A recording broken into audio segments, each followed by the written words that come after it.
Hello, Fast Signs family. Catherine here again. This week I want to talk to you about how to create and how to cultivate an attitude of gratitude. I've talked about this attitude of gratitude in a handful of the videos I've been doing for you since the pandemic began. And I've had a couple people say, I just don't get it. How do I do that? So I'm going to share with you 5 ways to develop an attitude of gratitude. And so let me just back up and say there's actual research that shows that thankful people, people with an attitude of gratitude, eat healthier, exercise more, have more energy, are happier, have better mental health, cope with stress better, and are calmer. So, I mean, like, if we could take that as a drug, we would do that all day long, but we don't have to take it as a drug. We can do it all on our own.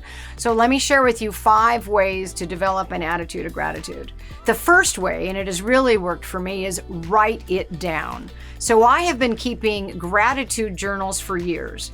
So for many, many years, it was just a journal that was just lined paper, and I would just write in it and date it. But more recently, about a year ago, I came across the 5-minute journal, and you can get this at 5minutejournal.com with 5 spelt out. It takes 5 minutes in the morning and 5 minutes in the afternoon, and both of those times you write a couple things that you're grateful for. But taking a few minutes and writing down what you're grateful for, dating it, is very, very powerful. If I'm having a particular tough time, I will go back to my gratitude journal and refresh my memory on this amazing, blessed life that I have, and that helps me put things in perspective.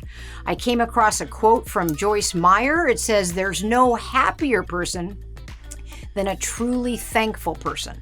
And that's what we're trying to do with developing this attitude of gratitude, is becoming a happier person. So number 1, write it down. Number 2, talk about it. Sharing what you are thankful for isn't just for Thanksgiving. One of the things I really enjoy doing at Thanksgiving dinner with my family is everybody getting up and holding hands, and before we eat, before we serve ourselves, we each share what we're thankful for. And that's really great, but we don't need to reserve that just for Thanksgiving. We ought to be telling those important people in our life what we are thankful for, what we appreciate, what we have gratitude for. And if we can make that a habit about talking about all the things we're grateful for all year long, it is going to lift our spirit. W. Clement Stone, one of his quotes is, "If you're really thankful, what do? You share it."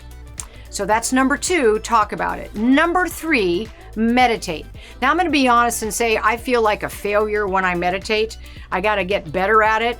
But whether you meditate or whether you just take a break a few times a day and focus during that break on a spirit of thankfulness, focus on somebody you're thankful for, think about that person, a situation you're thankful for, think about that situation, and imagine your life just surrounded by blessings and things to be thankful for, and just do that for a few minutes, a few times a day. Number 3, meditate or think about all those things to be thankful for. Number 4, express it. Tell other people about the positive impact they've had in your life, whether it's a teacher that you had, or a mentor, or a best friend, or a role model, or somebody that's inspired you. Take a few minutes and write them a personal note and let them know. Be an amazing blessing to them, but it'll also be very good because it'll focus you on what you are thankful for. So number 4 is express it. And number 5, seek it. What I mean by seek it is, if you want to be thankful, if you want to have an attitude of gratitude, hang around people that are thankful and have an attitude of gratitude. Some people just bubble over with enthusiasm and gratitude for life. I want to hang out with those folks because I'm going to learn how to model their behavior. So hope that helped. 5 ways to develop an attitude of gratitude, because grateful people have more energy, are happier, cope with stress better, and are calmer and more composed, something that we can all do. Thank you so much for your time.